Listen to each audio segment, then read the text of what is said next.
Good morning, students. On that day, we have learned this lesson how daddy was always late. You know very well. Half of the lesson I have explained you on that day. So today I am going to finish this lesson. I already told you that this lesson is written by Alexander Boroswich Ruskin.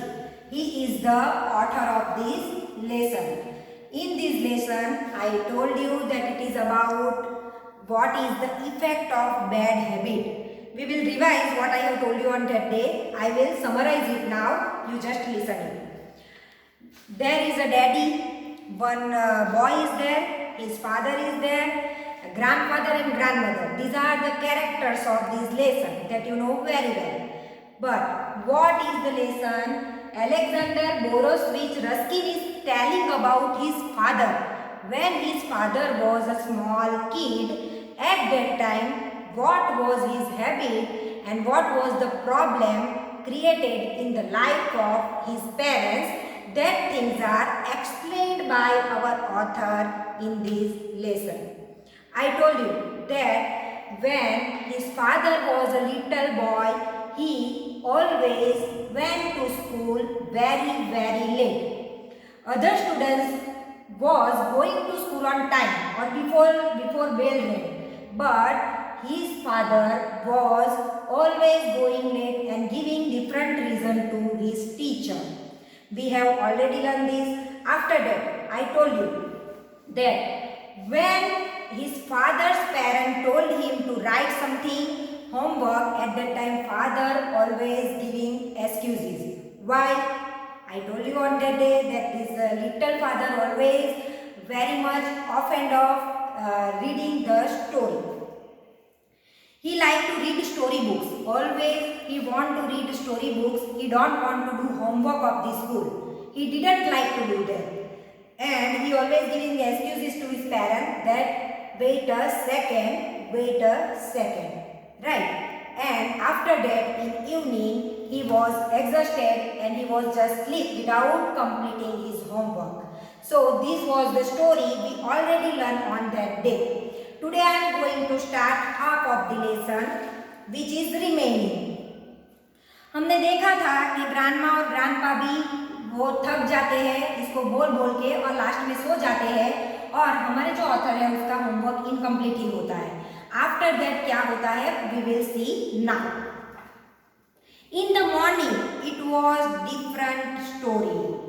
Evening की story हमने देखी थी उस दिन. Evening में क्या होता था, ग्रैंड पेरेंट ऑलवेज ट्राई करते थे कि जो ऑथर के पापा है वो उसका होमवर्क कंप्लीट करे. लिटिल डैडी जो है वो उसका वर्क जो है वो कंप्लीट करे और उसके लिए एक बार, दो बार, तीन बार, चार बार वो लोग उसे बोलते रहते हैं होमवर्क करो, स्टोरी बुक रख दो.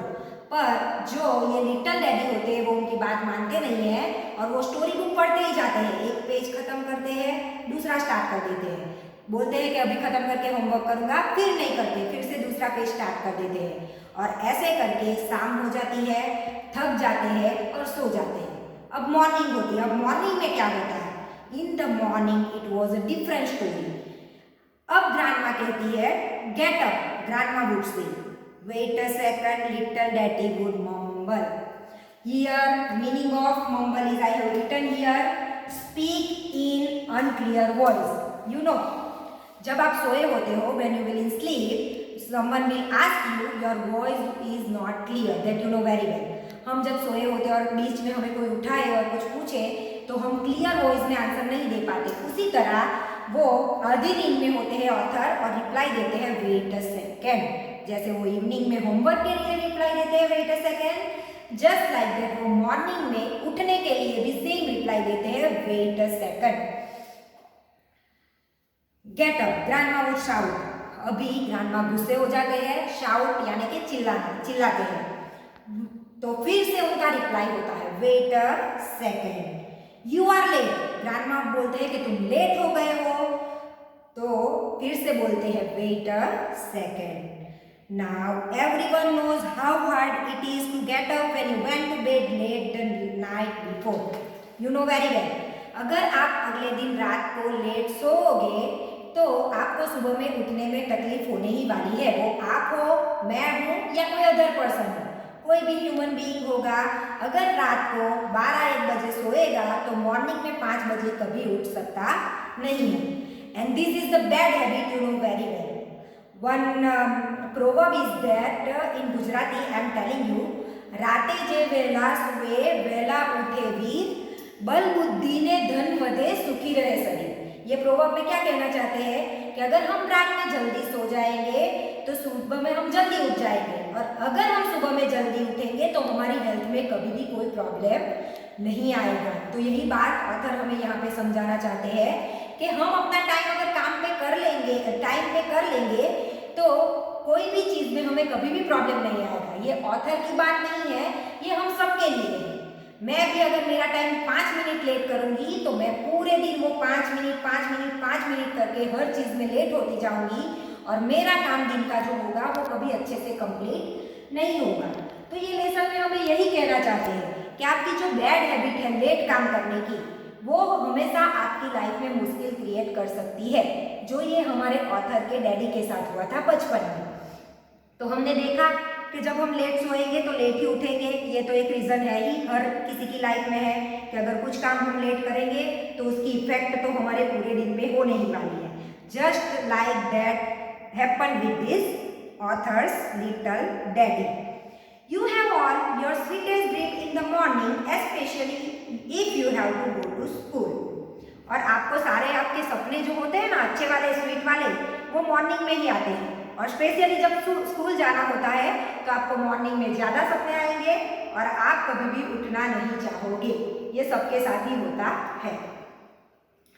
टाइम मार्च स्टेडीली और while little daddy stretch and yawn. आपको पता है time and tide wait for none, एक हमारा थॉट है कि समय और वो जो दरिया के टाइड होते हैं वो कभी भी रुकते नहीं हैं। तो हमें ही समय के साथ चलना पड़ेगा, समय वक्त कभी हमारे साथ चलेगा नहीं। तो टाइम जा रहा था, लिटिल डैडी धीरे से उठते हैं और ऐसे अंगड़ाइयाँ लेते हैं, ऐसे आप करते हो ना उठ के वैसे, और pulled his cloth on, sleepily washed, dozed through his breakfast and finally managed to get his books together. जल्दी जल्दी उठते हैं, स्लीपीली वॉश करते हैं अपना फेस, जल्दी जल्दी अपनी बुक्स रखते हैं। और आप जब जल्दी में काम करोगे, हड़बड़ी में काम करोगे, you will definitely miss something.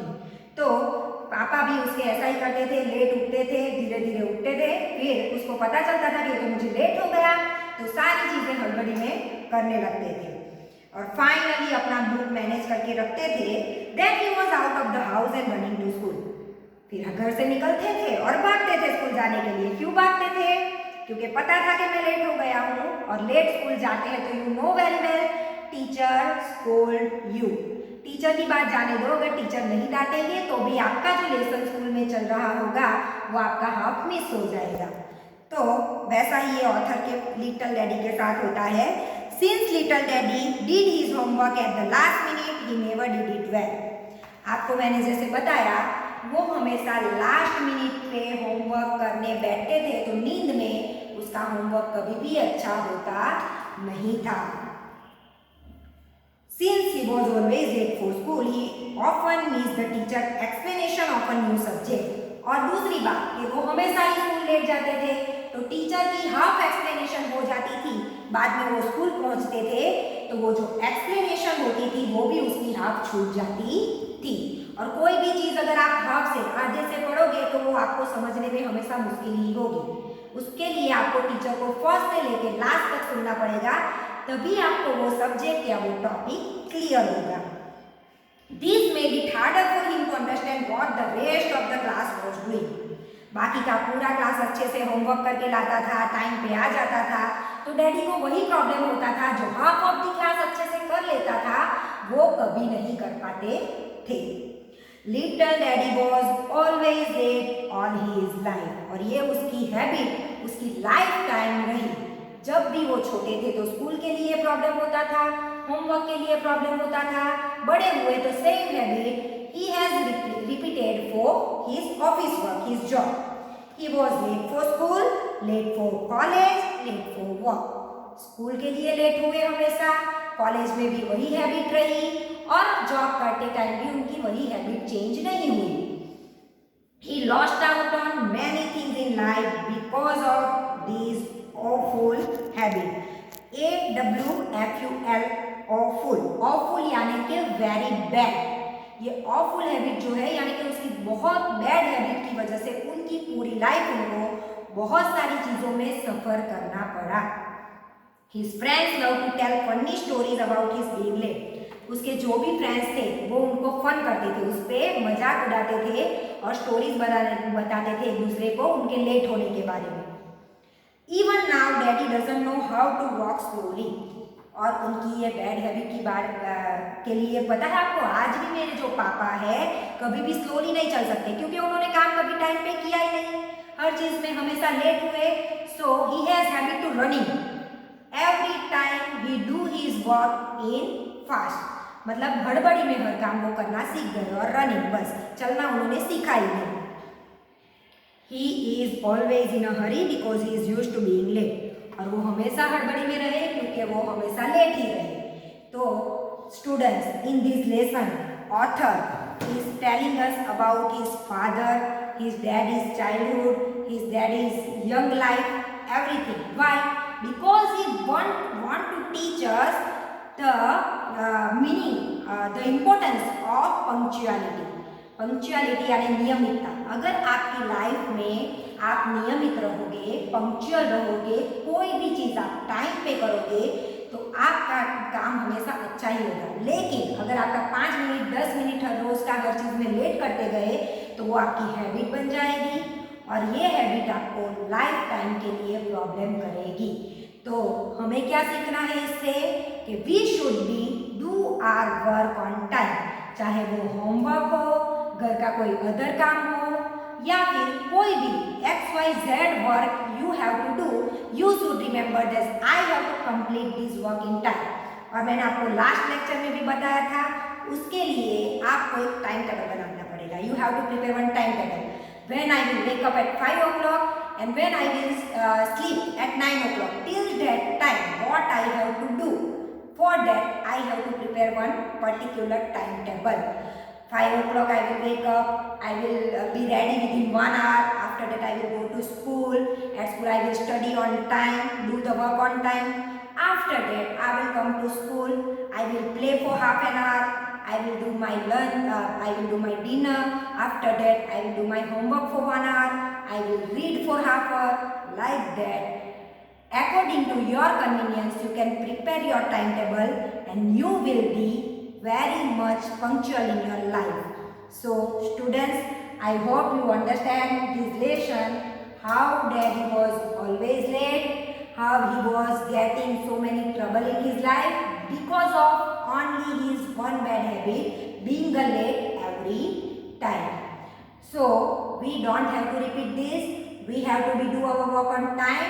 I hope you will do your work on time. I already have given this hard work to write you 2 times. I hope you have written it.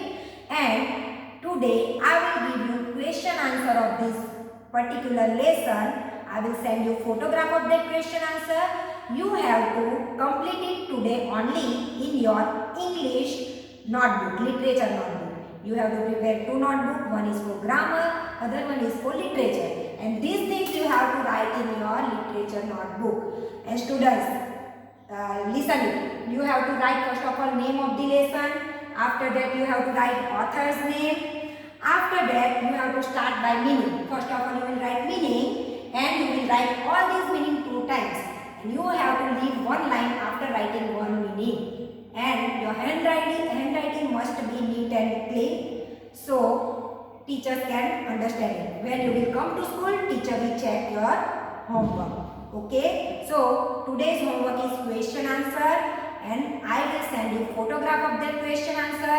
You have to write in English literature notebook. I hope you will be very much clear with it. Thank you. Have a nice day.